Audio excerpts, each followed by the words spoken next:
الذين ينفقون أموالهم في سبيل الله ثم لا يتبعون ما أنفقوا منا ولا أذى যারা আল্লাহর পথে খরচ করে এবং খরচ করার পর নিজের অনুগ্রহ প্রকাশ করে না এবং কাউকেও মনোকষ্ট দেয় না, টাকা দিয়া খোটা দিল না, মনেও কষ্ট দিল না, তাদের জন্য পুরস্কারটা কি শুনুন। আল্লাহ পাক বলেন পুরস্কার হচ্ছে লাহুম আজরুহুম ইনদা রাব্বিহিম ওয়ালা খাউফুন আলাইহিম ওয়ালা হুম ইয়াহজানুন। ওদের জন্য তার পরওয়ারদিগারের কাছে রয়েছে বিরাট পুরস্কার, আজরে আজিম। এদের জন্য কোনো ভয় নাই, কোনো চিন্তাও নাই, কিয়ামতে ডাইরেক্ট জান্নাতে চলে যাবে। সুবহানাল্লাহ।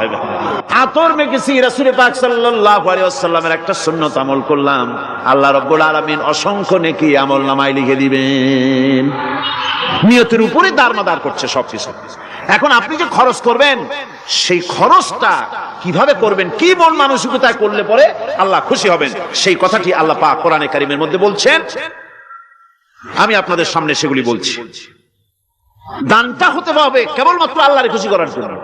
মনে রাখেন, এটা হলো এক নম্বর। কি দানটা হতে হবে কারে খুশি? জোরে কোন? আল্লাহ পাক বলছেন ওয়ামা তুনফিকুনা ইল্লা ইবতিগা ওয়াজহিল্লাহ।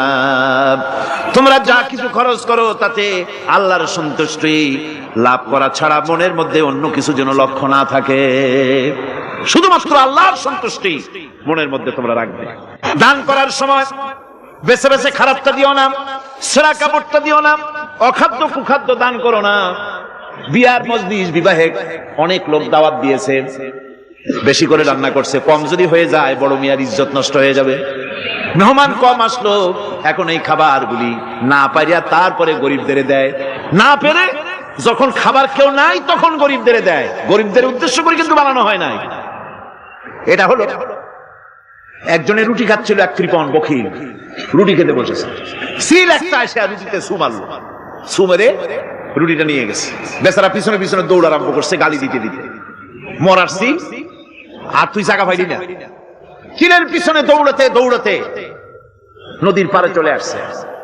সিলও দেখে যে আল্লাহ, এমন এক বেকায়দার লোকের রুটি নিলাম, কোন গাছেও বসতে পারি না, তার ডিলার জ্বালায়। শেষ পর্যন্ত পাশে ছিল নদী, নদীর উপর দিয়া চিল উড়ে ওপার যাওয়া আরম্ভ করছে। বকিল বেচারা দাঁড়াই থাকে, দিলাম ফি সাবিলিল্লাহ, আল্লাহর রাস্তে দিলাম। এর তো কোনো মানে নাই। নিজে খেতে না পারে বাসি অখাদ্য কুখাদ্য এগুলি দিতে আল্লাহ পাক নিষেধ করেছেন। দিবা বাইসা বাইসা ভালো জিনিসটা, যেটা তোমার কাছে প্রিয়, ওইটা দিও। তুমি যদি খারাপটা দাও তাহলে আল্লাহ তোমার দেবেন ওই মানের। কিয়ামত আছে না, কিয়ামত ওই মানের পাবা। আল্লাহ পাক বলছেন ইয়া আইয়ুহাল্লাযীনা আমানু আনফিকু মিন তাইয়্যিবাতি মা কাসাবতুম ওয়া মিম্মা আখরাজনা লাকুম মিনাল আরদ। তোমরা যে উপার্জন করেছো, সেই উপার্জনে তোমাদের জন্য যা উপার্জন করেছো তাই, আর মাটি থেকে আমি যা তোমাদের জন্য দিয়েছি তার থেকে ভালো জিনিস, ভালো ভালো জিনিস আমার রাস্তায় খরচ করো। এটা কার অর্ডার? আল্লাহর অর্ডার। আর খরচ করার জন্য ওয়ালা তায়াম্মামুল খাবিসা মিনহু তুনফিকুন, খরচ করার জন্য বাইসা বাইসা খারাপ জিনিসগুলি খুঁজে বেড়াইও না, ভালো জিনিসগুলি আমার রাস্তায় খরচ করো। আর যতদূর সম্ভব গোপনে দিও, যতদূর সম্ভব দান গোপনে করি। মানুষকে শুনায়ও না অমুক জায়গায় দিলাম, বা মানুষকে দেখায় দেখা দিও না। কোন কোন শহর আছে কোরবানির সময় বিরাট গরু কেনা হয়, সেই গরুর গলায় মালা দিয়া তারপরে শহরের রাস্তায় রাস্তায় ঘুরানো হয়, অমুক মিয়া সাহেব এই গরুটা কোরবানি করবে। এরকম চিটাগংয়ে হয় না, অন্য অন্য জেলায় হয়। জি, এখানেই বেশি হয়। তাই আশ্চর্য কথা। তাহলে তো উচিত, এরকম যদি উদ্দেশ্য হয় তাহলে বড় মিয়া গরুর সাথে একসাথে হাঁটা উচিত। লোকেরা বুঝুন কোন বড় মিয়া আর কোন বড় গরু। আপনি এটা করলেন কি জন্য? এই কাজটা তো নিন্দনীয় কাজ। আর প্রতিযোগিতামূলক কোরবানি করা, প্রতিযোগিতামূলক 35,000 টাকার গরু কোরবানি করা হলো, মানে না।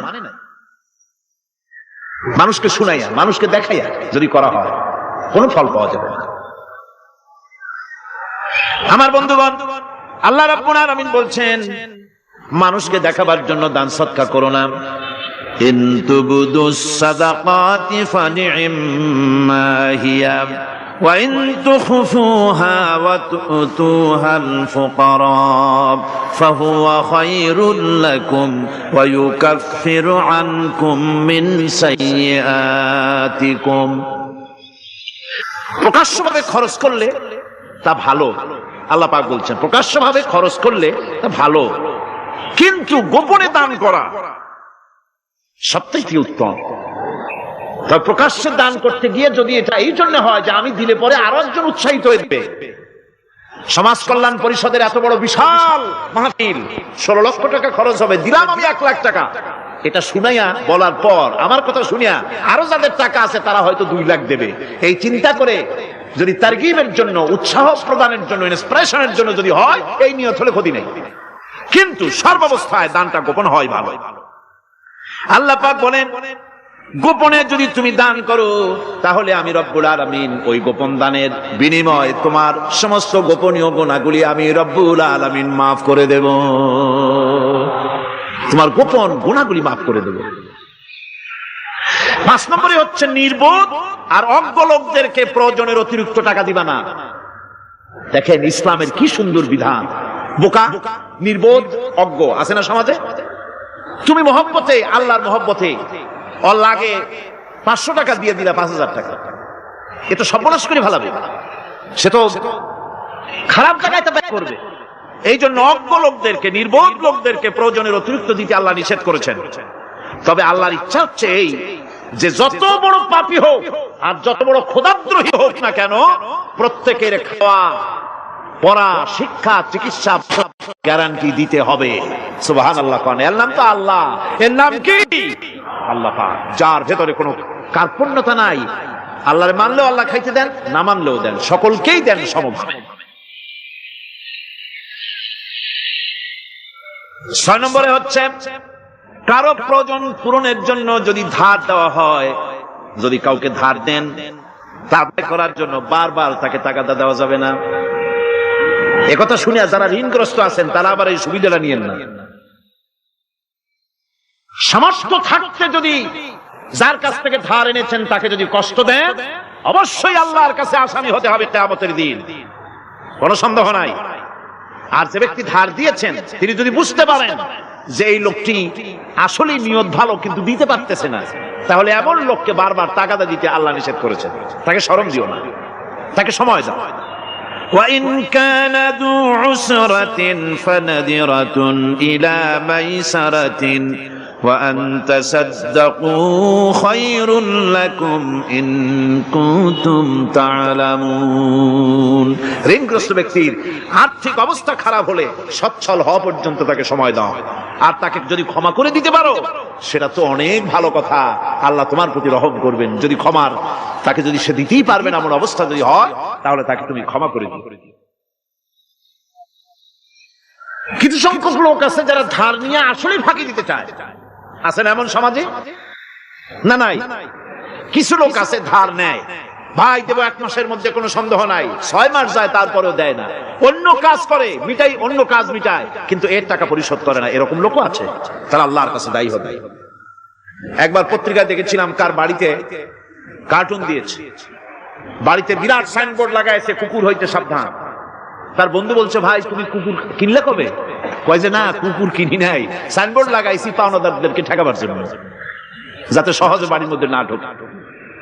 এই চালাকিটা আর কেউ বুঝুক আর না বুঝুক, আল্লাহ পাক তো খুব ভালো করেই বোঝেন। 7 নম্বরের কথা হলো দান করার ব্যাপারে, যে আপনি দান করতে করতে যা আছে সব ফতুর করে ফেলাবেন, এটা কিন্তু ইসলাম চায় না। আপনার সন্তান সন্ততিকে বঞ্চিত করে, স্ত্রী পুত্রকে বঞ্চিত করে সমানে দান করবেন, ঘরে না খায়া থাকবেন, এই অবস্থা যেন না হয়। খরচ করবেন কি?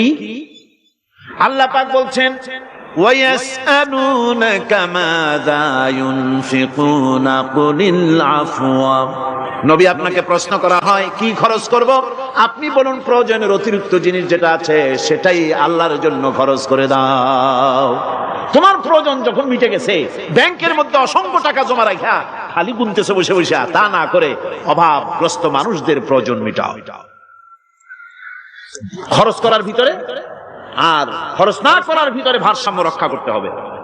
ولا تجعل يدك مغلولة إلى عنقك ولا تبسطها كل البسط فتقعد ملوما محسورا।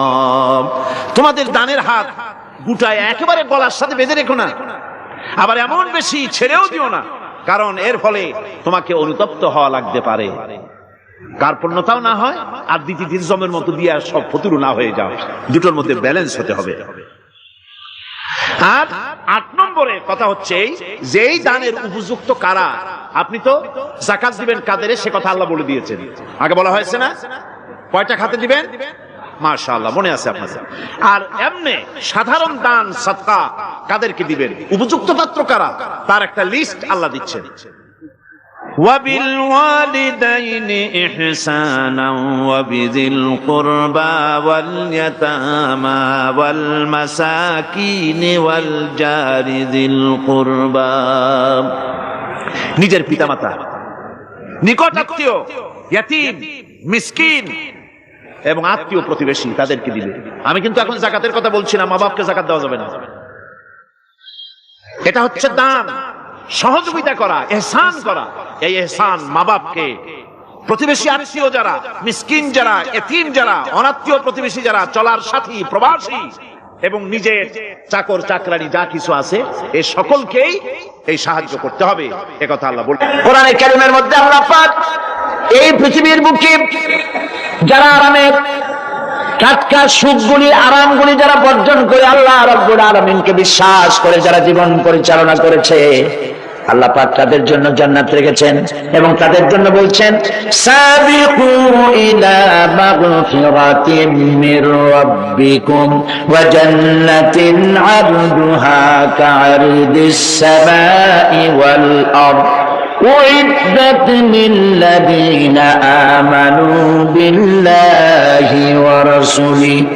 আল্লাহ পাক বলেন প্রতিযোগিতা করো আল্লাহর মাগফিরাত কামনার জন্য আর জান্নাতে যাওয়ার জন্য প্রতিযোগিতা করো, আল্লাহর রহমত পাওয়ার জন্য সৎ কাজের প্রতিযোগিতা করো, তাহলে আল্লাহ রাব্বুল আলামিন তোমাদেরকে ক্ষমা করবেন আর তোমাদের জন্য এমন জান্নাত দিবেন যেই জান্নাত আকাশের বিশালতার, জমিনের বিশালতার মতো। এই বিরাট জান্নাত তোমাদেরকে দিবেন। এই জান্নাত চিরস্থায়ী সুখ এবং শান্তি জায়গা হবে।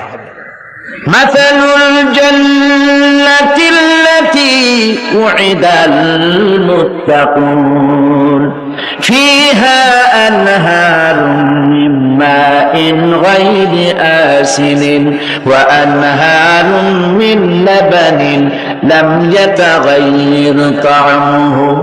আল্লাহ পাক বলছেন জান্নাত আল্লাহ পাক ওয়াদা করেছেন মুত্তাকিদের জন্য। আল্লাহ পাক জান্নাত দিবেন, যে জান্নাতের ভিতরে রয়েছে মধুর প্রস্রবণ, রয়েছে দুধের প্রস্রবণ, রয়েছে সেখানে স্বচ্ছ পানীয় পানির প্রস্রবণ রয়েছে। এই সুন্দর জান্নাত ঝর্ণা ধারা আল্লাহ পাক সৃষ্টি করেছেন, বাগ বাগিচা দিয়ে ভরে রেখেছেন জান্নাত। সেই জান্নাতে জান্নাত হবে এয়ার কন্ডিশন, রোদ্রের তাপ হবে না সেখানে, রোদ্রের খরক তাপ হবে না সেখানে, ঠান্ডার প্রচন্ডতা থাকবে না। কিরকম হবে জায়গাটা? আল্লাহ পাক বলছেন মুত্তাকিনা আলাল আরাইকি লা ইয়ারাউনা ফিহা শামসান ওয়ালা জামহারিরা ওয়া দানিয়াতান আলাইহিম যিলালুহা ওয়া দুল্লিলাত কুতুফুহা তাদলিলা।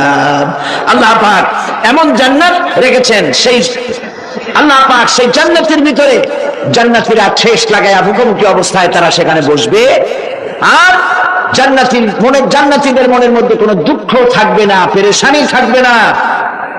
পৃথিবীতে মানুষের দুঃখ থাকে, পেরেশানি থাকে, সেখানে কোনো দুঃখ আর পেরেশানি থাকবে না।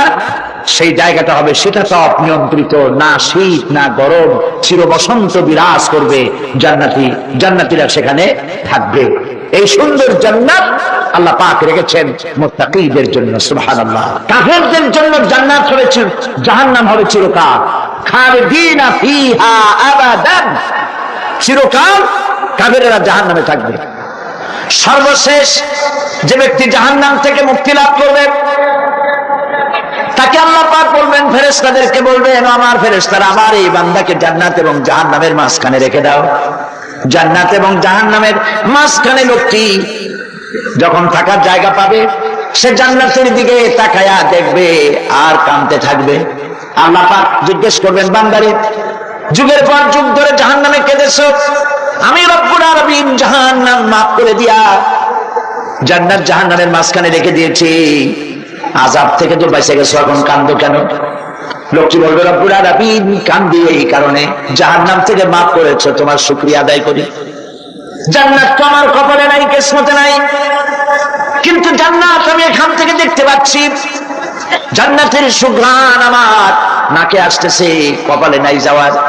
আমি কাঁদি এই জন্য, তুমি যদি মেহেরবানি করে আমাকে জান্নাতের দরজার কাছে একটু দাঁড় করায় দিতা, প্রাণ ভরে তোমার জান্নাতের দৃশ্যটা একটু দেখতাম। আল্লাহ পাক তার আরজি পূরণ করবেন, বলবেন যাও।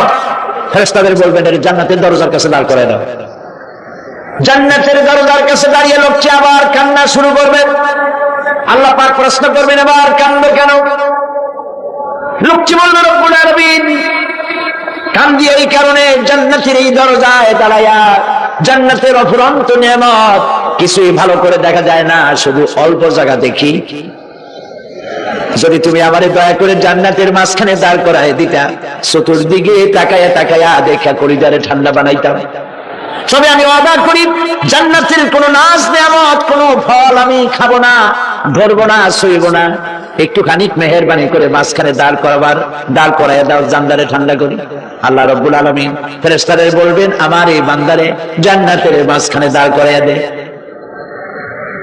আল্লাহর নবী বলেন, জান্নাতের মাঝখানে দাঁড়িয়ে লোকটি আগের চাইতে আরো জোরে চিৎকার মেরে কাঁদতে থাকবে।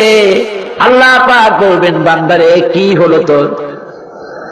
দরজার কাছে আসতে চাইছিলে, আইনা দিলাম। আবার এবার মাঝখানে আসতে চাইছো, তাও এনে দিয়েছি। আবার কান্দো কেন?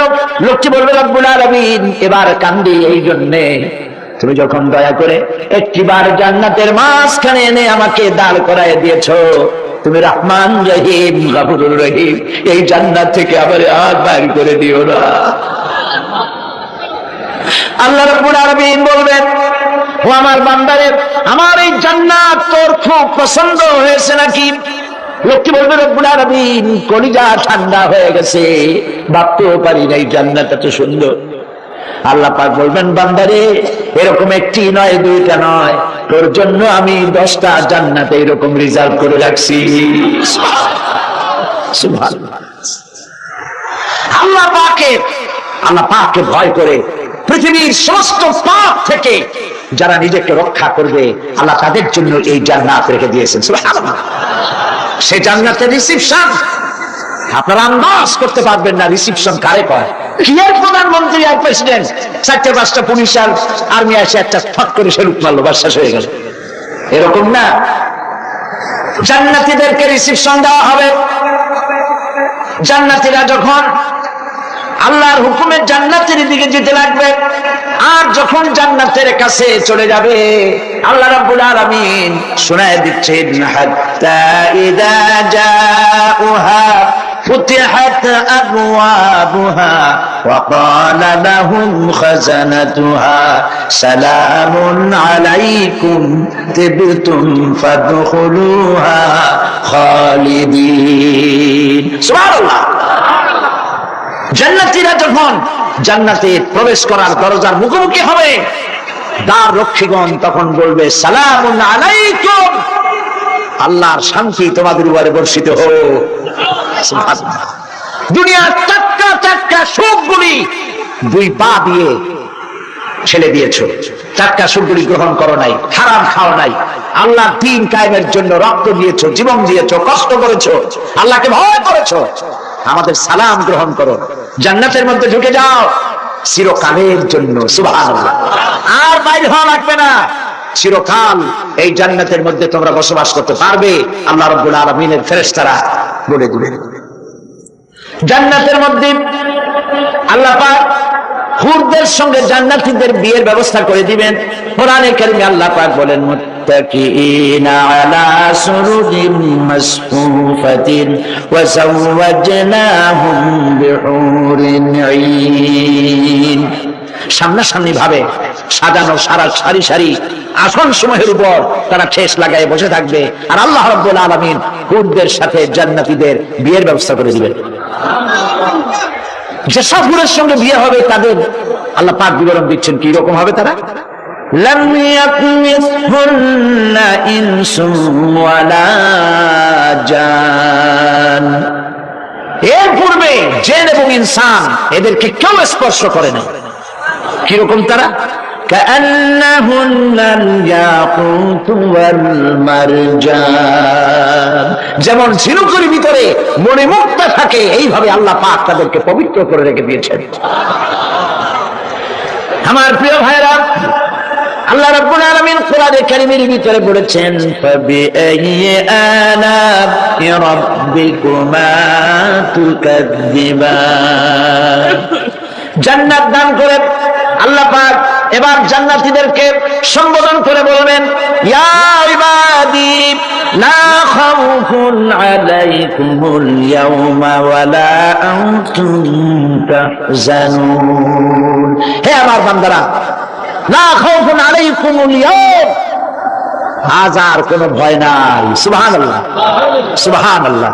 আজ আর কোনো ভয় নাই, কোনো চিন্তাও নাই, আরামে এই জান্নাতের মধ্যে বসবাস করো। এরপরে আল্লাহ পাক জিজ্ঞেস করবেন, ও আমার জান্নাতীরা, আমি যেসব ওয়াদা করছিলাম আমার ওয়াদা মোতাবেক সমস্ত নিয়ামত পেয়েছো? তারা বলবে, হ্যাঁ পেয়েছি, সব নিয়ামত আপনার ওয়াদা মোতাবেক সব পেয়েছি। আল্লাহ রাব্বুল আলামিন বলবেন, সব পাও নাই, ওয়াদাদাইনা মাজিদ, আমার কাছে আরো বেশি আছে। সুবহানাল্লাহ, আমার কাছে আরো বেশি আছে। জান্নাতীরা বুঝবে না সে আরো বেশিটা কি, এর থেকে আর বেশি কি। প্রিয় ভাই সব, নবী করিম সাল্লাল্লাহু আলাইহি সাল্লাম বলেছেন, জান্নাতের সুখ আর শান্তি কোন চোখ নাই যা দেখেছে, যা কোন অন্তঃকরণ নাই যা কল্পনা করতে পেরেছে। এই জান্নাত মুত্তাকিদের জন্য আল্লাহ রাখছেন। সুবহানাল্লাহ। জান্নাতীরা ভাবতেও পারবে না সেই নিয়ামতগুলি কি। প্রিয় ভাই সব,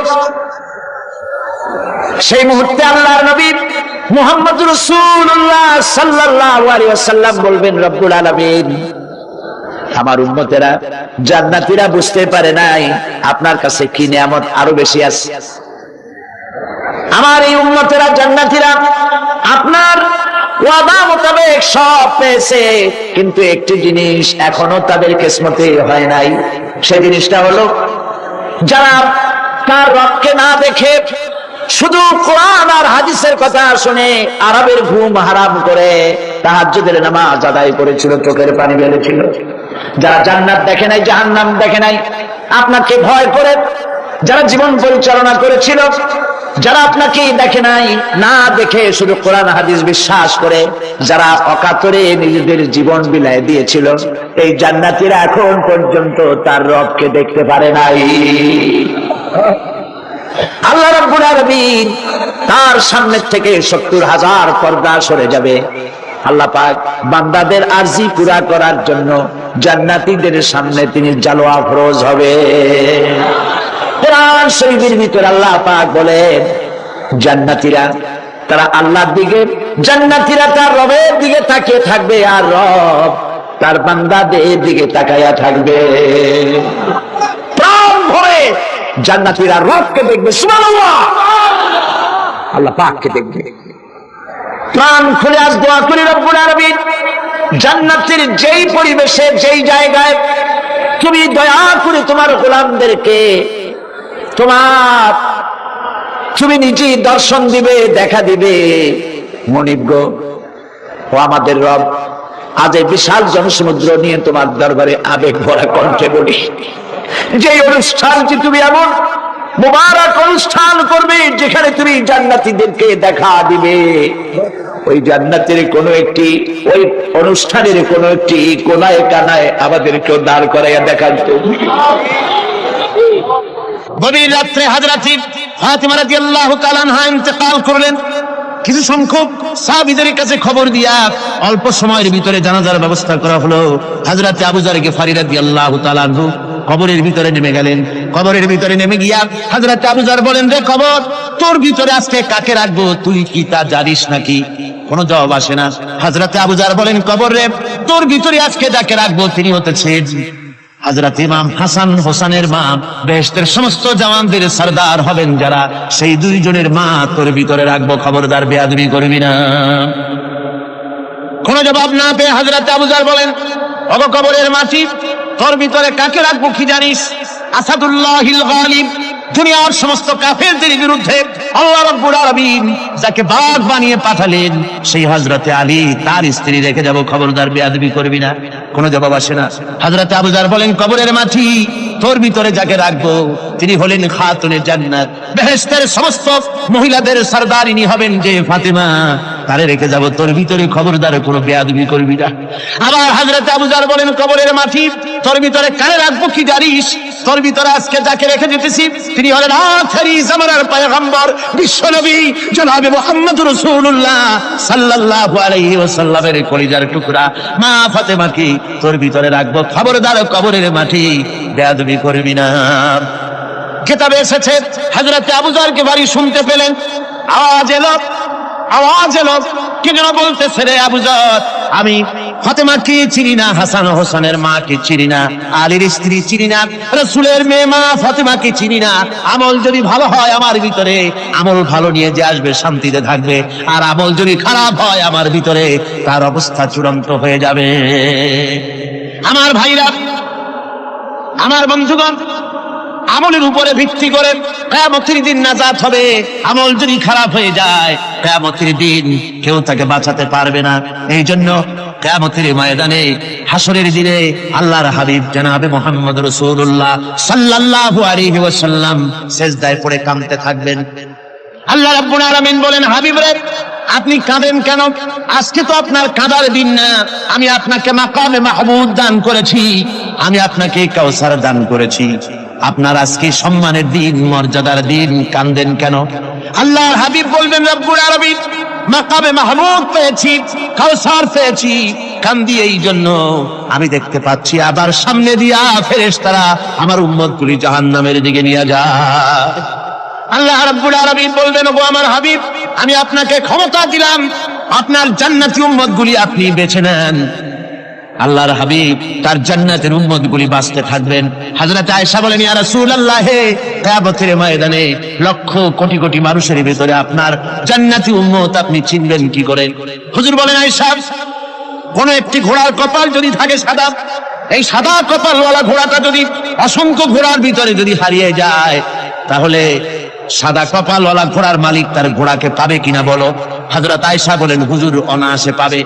আল্লাহ রাব্বুল আলামিনের হাবিব বলেন, আয়েশা রে, কিয়ামতের ময়দানে আমার যেই উম্মতেরা নামাজি ছিল, দিনদার ছিল, পরেজগার ছিল, দুনিয়ার বুকে ঈমান নিয়ে যারা চলাফেরা করেছে, আমার দিন কায়েমের, আল্লাহর দ্বীনের জন্য যারা কাজ করেছে, ওদের চেহারা নূর চমকাতে থাকবে, ঈমানের নূর কিয়ামতের দিন চমকাতে থাকবে।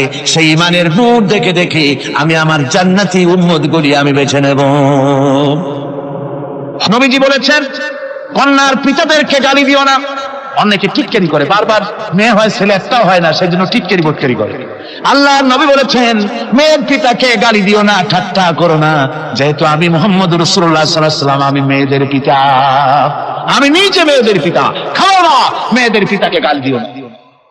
রাসূলুল্লাহ বলেছেন, আকাশের নিচে জমিনের উপরে খাদিজার মতো মহিলা আর নাই। সেই হযরতে খাদিজা রাসূলের 4টি মেয়ে পেটে ধারণ করেছিলেন। সুবহানাল্লাহ। মেয়ের প্রতি রাসূলুল্লাহ যথেষ্ট মহব্বত করতেন। মেয়েকে খুব ভালোবাসতেন হুজুর সাল্লাল্লাহু আলাইহি ওয়াসাল্লাম। হুজুরের কলিজার টুকরা ছিলেন মা ফাতিমা রাদিয়াল্লাহু তাআলা আনহা। হুজুর যখন কোথাও যেতেন সকলের শেষে দেখা করতেন ফাতেমার সঙ্গে, আর বিদেশ থেকে সফর করে এসে সকলের আগে দেখা করতেন ফাতেমার সঙ্গে। সুবহানাল্লাহ। রাসূলুল্লাহ বলেছেন, তোমরা যখন বাজারে যাবে বা ব্যবসা করতে যাবে বা বিদেশে যাবে, আসার সময় যে সব হাদিয়া নিয়ে আসো। আমরা যখন বাইরে যাই, বাজারে যাই, কিছু হাদিয়া আনি না? জামা, কাপড়, চকলেট ইত্যাদি আমরা আনে থাকি। রাসূলুল্লাহ বলেছেন, হাদিয়াগুলি তোমরা যারা বিদেশে যাও, বাজারে যাও, হাদিয়া আনবে আর এনে ঘরের মধ্যে ঢুকে তা শুরু করবে মেয়েকে দিয়ে। প্রথমে দেবে মেয়েকে। সুবহানাল্লাহ। মেয়ের মর্যাদা ইসলামে সব চাইতে বেশি। কোন যুগে? যে যুগে মেয়ে হলে পরেই মাটির নিচে গেড়ে রাখতো, আছাড় মেরে মেরে ফেলে দিত। কোন অপরাধে তাদেরকে হত্যা করা হলো? আল্লাহ পাক কোরআনে কারীমের মধ্যে বলেছেন তাদের অপরাধ আর কিছু না, তারা নারী, এই জন্য তাদেরকে মেরে ফেলা হতো। রাসূলুল্লাহ তাদের ইজ্জত দিলেন। সুবহানাল্লাহ। রাসূলুল্লাহ সম্মান দিলেন, ইজ্জত দিলেন তাদেরকে। কন্যা হিসাবে নারীর এই মর্যাদা। ফাতেমাকে রাসূল এত ভালোবাসতেন, ইন্তেকালের সময় হযরত ফাতেমা কাঁদতে কাঁদতে বেহুশ হয়ে যাওয়ার উপক্রম হয়ে গেছে। রাসূলুল্লাহ হযরত ফাতেমাকে ইশারা দিলেন। হযরত ফাতেমা তার কান নিয়ে রাসূলুল্লাহর মুখের কাছে লাগাই দিলেন। আল্লাহর নবী কি যেন বললেন কানে কানে। হযরত ফাতেমার কান্না বন্ধ হয়ে গেল। হযরত আয়েশা বলেন, মা, রাসূলুল্লাহ তোমার কানে কানে কি বললো আর তোমার কান্না বন্ধ হয়ে গেল? হযরত ফাতেমা বলেন, ইয়া আম্মা জান, আমার আব্বা আমার কানে কানে বললো, মা ফাতেমা তুই কাঁদিস না, তোর কান্না আমার বরদাস্ত হয় না, তোমাকে কাঁদতে হবে না। আমি তোমাকে সুসংবাদ দিয়ে দিতেছি, আমি মরে যাওয়ার পর সর্বপ্রথম তোমার সাথে আমার দেখা হবে। রাসূলুল্লাহর এই ভবিষ্যৎবাণী হযরত ফাতেমা বুঝতে পেরেছেন যে হুজুরের ইন্তেকালের পরে আমার বেশি দেরি হবে না, আমিও তাড়াতাড়ি হুজুরের সাথে শামিল হতে পারবো। হুজুরের ইন্তেকালের 6 মাস পরেই হযরত ফাতেমা রাদিয়াল্লাহু তাআলা আনহা ইন্তেকাল করেছিলেন। কন্যা হিসেবে নারীর মর্যাদা ইসলাম অনেক অনেক গুণে বাড়িয়ে দিয়েছে। এই কন্যা শিশু, কৈশোর, যৌবন পেরিয়ে যখন যৌবনে তার বিয়ে হয়ে যায়, আল্লাহ রাব্বুল আলামিন তখন বলেন, ওয়া মিন আয়াতিহি আন খালাকা লাকুম মিন আনফুসিকুম আজওয়াজান লিতাসকুনু ইলাইহা ওয়া জাআলা বাইনাকুম মাওয়াদ্দাতান ওয়া রাহমা। আল্লাহ পাক বলেন, আমার নিদর্শনের ভিতরে এটিও একটি নিদর্শন যে আমি তোমাদের থেকে তোমাদের জোড়া তৈরি করেছি, তোমাদের স্ত্রীদেরকে তৈরি করেছি, তোমাদের সাথে তোমাদের স্ত্রীর ভালোবাসা সৃষ্টি করেছি, মহব্বত সৃষ্টি করেছি। এই মহব্বত আমি আল্লাহ তৈরি করেছি। আর যখন বুড়ো হয়ে যায় মানুষ, স্বামী স্ত্রী যখন বুড়ো আর বুড়ি হয়, তখন আর ভালোবাসা থাকে না, তখন ওই ভালোবাসা শরীয়তার করুণায় আমি আল্লাহ পরিণত করে দেই। বুড়ার জন্য তখন বুড়ি ছাড়া আর উপায় নাই, বুড়িরও আর বুড়া ছাড়া উপায় নাই। তখন ভালোবাসা কোনো বিশেষ কোনো অক্ষণীয় ভালোবাসা নয়, তখন একের উপরে অন্য একদম নির্ভরশীল হয়ে পড়ে। আল্লাহ পাক বলেন, এই অবস্থা আমি আল্লাহ সৃষ্টি করে দেই। সুবহানাল্লাহ। স্ত্রীকে রাসূলুল্লাহ কত ভালোবাসতেন। আল্লাহর নবী বলেছেন, আমার কাছে 3টা জিনিস প্রিয়, একটা হচ্ছে সুগন্ধি, একটা হচ্ছে নামাজ, আর একটা হচ্ছে স্ত্রী। সুবহানাল্লাহ। স্ত্রী আমার কাছে প্রিয়। হুজুর বলেছেন, তোমাদের মধ্যে সেই ব্যক্তি উত্তম যে ব্যক্তি তার স্ত্রীর কাছে উত্তম। আমি আমার স্ত্রীদের কাছে উত্তম ব্যক্তি। সুবহানাল্লাহ। রাসূলুল্লাহ স্ত্রীকে কত ভালোবাসতেন। বিশ্বনবী রাজনৈতিক কর্মকাণ্ড চালাচ্ছেন, যুদ্ধের দামামা বাজতেছে, চতুর্দিকে কত অশান্তি, সবকিছু চলছে, স্ত্রীর হক আদায় করতে ভুলে যাননি।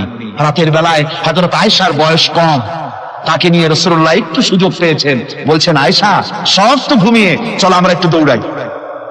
বলছে, দূরে একটা জিনিস দেখা যায়, দৌড়তাম, দেখি কি আগে যায়। দুজনে দৌড় প্রতিযোগিতা করলেন।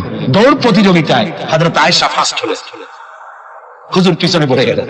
হযরত আয়েশা খুব আনন্দ করলেন যে আপনি কিন্তু আমার সাথে দৌড়ে পারলেন।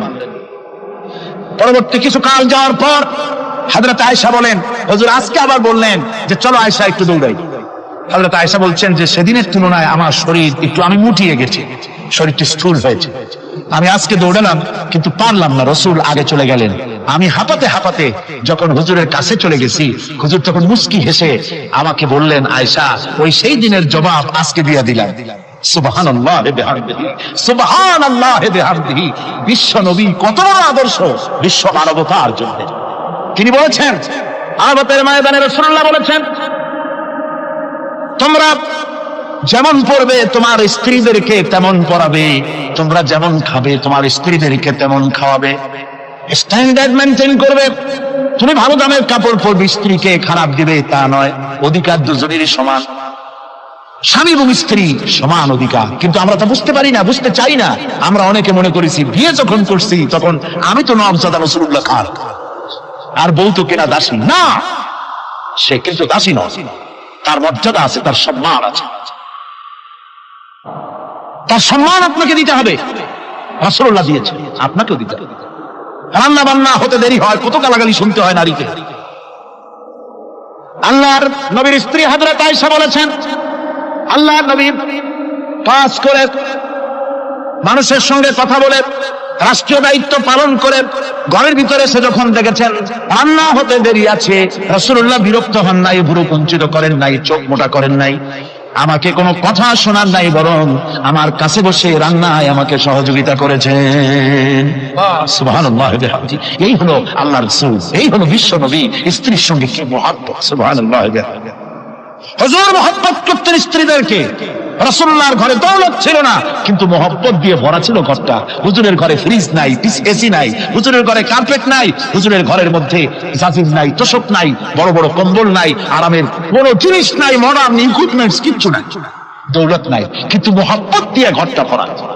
হযরত আয়েশা বলেছেন, আমি পানি পান করে গ্লাস রেখে দিতাম, আল্লাহর নবী তখন গ্লাসের সেই জায়গায় ঠোঁট লাগাতেন যেখানে আমি ঠোঁট লাগাইয়া পানি পান করেছি। আমি গোশত চিবোতাম, রাসূলুল্লাহ আমার হাত থেকে গোশত টুকরা নিয়া সেই জায়গায় চিবোতেন যেখানে আমি চিবোয়েছি। সুবহানাল্লাহ। আমার ভাইরা, রাসূল তার স্ত্রীদেরকে মহব্বত করতেন, স্ত্রীরা রাসূলকে মহব্বত করতেন দারুণ ভাবে। একবার হযরত আয়েশা সিদ্দিকা রাদিয়াল্লাহু তাআলা আনহা হুজুরকে গোসল করাতে ছিলেন, মাথার উপরে পানি ঢালতেছেন, হুজুর একটা চকির উপরে বা একটা তক্তার উপরে বসে আছেন। গোসলের পানির ভিতরে রাসূলুল্লাহ দেখতে পেলেন রক্তের মতো কি যেন প্রবাহিত হয়ে যাচ্ছে। হুজুর জিজ্ঞেস করেন, আয়েশা রে, পানির ভিতরে রক্তের মতো কি দেখা যায়? হযরত আয়েশা বলেন, হুজুর আপনি যখন বসেছিলেন অসতর্ক মুহূর্তে তক্তার নিচে আমার একটা আঙ্গুল পড়েছিল, পায়ের আঙ্গুলটা ফেটে বোধহয় রক্ত বেরোতেছে। রাসূলুল্লাহ তাড়াতাড়ি করে উঠলেন আর ওই আঙ্গুলকে ব্যান্ডেজ করে দিলেন। রাসূলুল্লাহ বললেন, আয়েশা রে, আঙ্গুল ফেটে গেছে, একটু আহাহু পর্যন্ত করলে না, এতক্ষণ তুমি কষ্ট করলে কেন? হযরত আয়েশা বলেন, ইয়া রাসূলুল্লাহ, ওটা তো একটা পায়ের আঙ্গুল। আয়েশার কলিজাটা ফেটে যদি রক্ত বেরোতো, রাসূলুল্লাহকে উঠতে